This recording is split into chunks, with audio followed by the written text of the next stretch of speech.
हमारे YouTube channel में आप सभी का स्वागत है।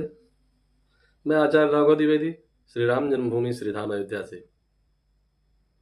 आज हम विशेष रूप से 5 वस्तुओं के विषय पर चर्चा करने के लिए उपस्थित हैं, जो हर घर में उपस्थित होनी चाहिए। जब समय खराब होता है, तब हमको इधर-उधर हाथ पैर मारना पड़ता है, और जब हमारा समय अच्छा होता है, तो हम एक जगह स्थिर हो जाते हैं। जब हमारा समय अच्छा नहीं होता है, तो हमको डॉक्टर की सलाह और जो जैसा बता देता है, वो उपाय करने के लिए हम तैयार हो जाते हैं। तो कुछ ऐसे सरल उपाय हैं जो हमारे सुख शांति में वृद्धि, घर में अच्छा माहौल, अच्छा वातावरण जिनके द्वारा हो सकता है।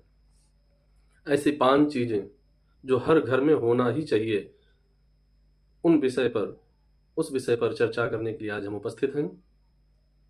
सबसे पहले चर्चा करते हैं कि वह 5 चीज कौन कौन से हैं। सबसे पहला, तुलसी जी का वृक्ष। तुलसी जी का वृक्ष हर सनातनी के घर में अवश्य होना ही चाहिए। घर का हर एक सदस्य सुबह स्नान करने के बाद तुलसी जी को जल अर्पित करें, उनका पूजन करें, और शाम को सायंकाल वेला में माताएं वहां पर दीप दान अवश्य करें। तुलसी का पूजन और तुलसी जी को दीप दान हर एक सनातनी के घर में होना ही चाहिए। बहुत ही गुण है इस तुलसी में।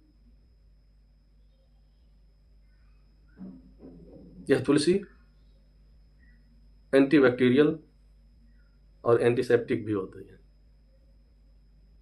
नजला, खांसी, जुखाम ऐसी समस्या आवे तो तुलसी जी का काढ़ा जरूर पीना चाहिए। अच्छा, कुछ लोगों के मन में भ्रांतियां हैं कि रविवार के दिन तुलसी जी को जल नहीं देना है।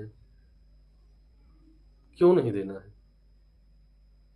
जिस वृक्ष को इतने अच्छे से, इतने प्यार से हमने पाला पोसा बड़ा किया, और गर्मी के समय में अगर एक दिन उसको जल न दिया जाए तो उसकी क्या दशा होगी। अवश्य देना चाहिए।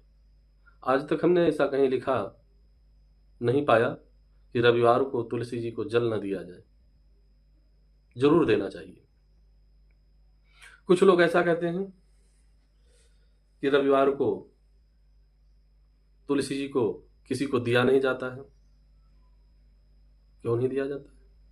रविवार को तुलसी जी को लाया नहीं जाता है।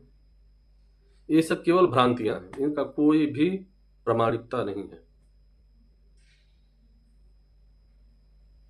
रविवार को कोई भी दिन हो, तुलसी जी को जल दें, उनका पूजन करें, और जितना भी प्रसाद स्वरूप में तुलसी जी को बांट पावें, किसी भी दिन बांटते रहिए। भगवान नारायण की बहुत ही प्रिय है तुलसी, और हमारे सनातन धर्म में ही नहीं, अदर कंट्री, अदर देशों में, दूसरे देशों में भी तुलसी को बहुत महत्वपूर्ण वृक्ष माना जाता है। तो हर एक सनातनी के घर में तुलसी जी का वृक्ष होना अनिवार्य है। कभी कभी ऐसा होता है कि हम तुलसी जी की सेवा करते हैं अच्छे रूप से, उनको जल चढ़ाते हैं, उनका पूजन करते हैं, उनको दीप दान करते हैं, लेकिन तुलसी जी धीरे धीरे सूख जाती है। तो जब हमारे घर पर, हमारे ऊपर कोई समस्या आने वाली होती है, तो तुलसी जी सूख जाती है। उनके स्थान पर दूसरा वृक्ष तुलसी जी का ला करके लगा देना चाहिए। दूसरा सूख जाए, तीसरा लगावें, तीसरा सूख जाए, चौथा लगावें, चौथा सूख जाए, पांचवा लगावें, लेकिन कभी तुलसी से विहीन घर नहीं होना चाहिए। बहुत महत्वपूर्ण है भगवती तुलसी। दूसरा चीज, गाय का गोबर।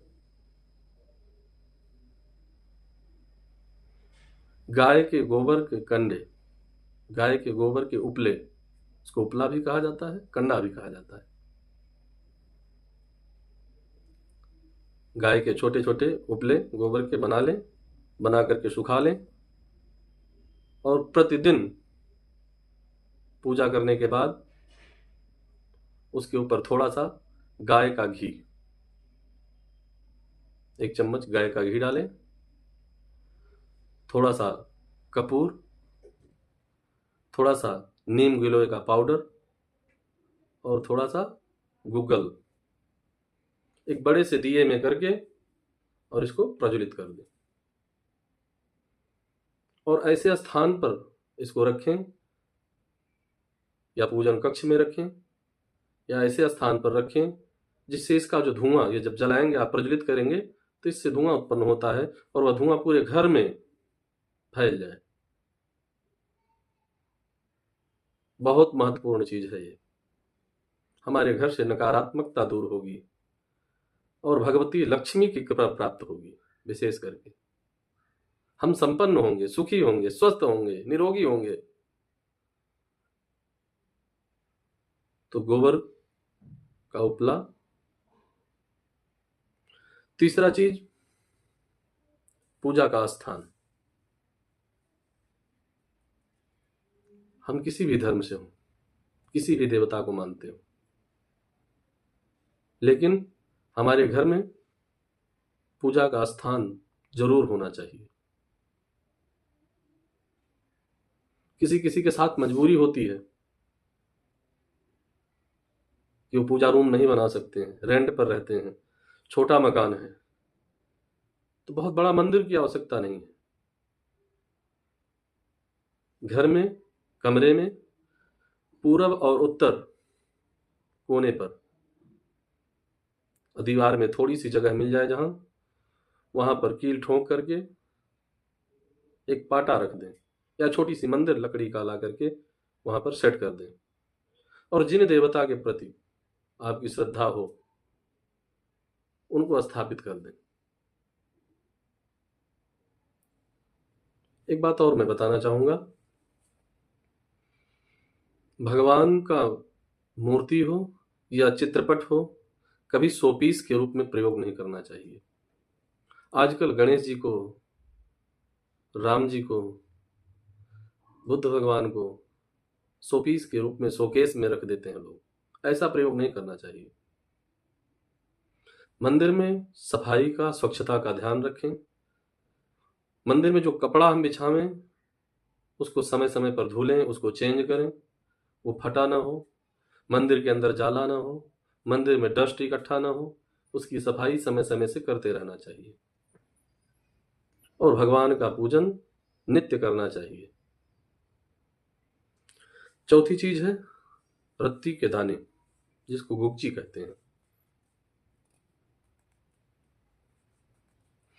रत्ती के दाने 3 प्रकार के होते हैं, लाल, सफेद और काले।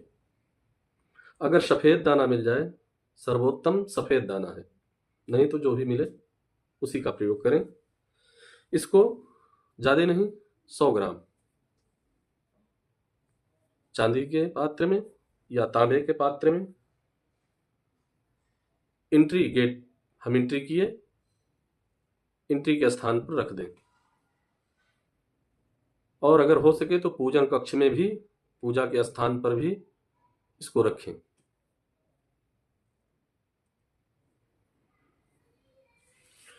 और अगर आपको लगे कि हमारे घर में ज्यादा नेगेटिविटी है, ज्यादा ही समस्या है, ज्यादा दिक्कत है, तो कमरे के कोने पर सफेद कपड़े में बांध करके लटका दें। 5वां चीज, सर्पगंध की जड़। सर्पगंध का जड़ सफेद रंग के धागे से बांध करके और घर में कोने में लटका दें। ऐसा लटकावें कि हवा चलने पर वह दीवार से टच न हो। इससे आपके घर में अगर इन उपाय को, इन 5 चीजों को हम अपने घर में रखते हैं तो हमारे घर में सुख, शांति, समृद्धि, भगवती लक्ष्मी की कृपा अवश्य विराजमान होगी। और इस प्रयोग को जरूर करें। हमारे YouTube चैनल को लाइक और सब्सक्राइब जरूर करें और इस वीडियो को शेयर करें, जिनसे ज़्यादा से ज़्यादा लोग लाभान्वित हो सकें। जय श्री राम।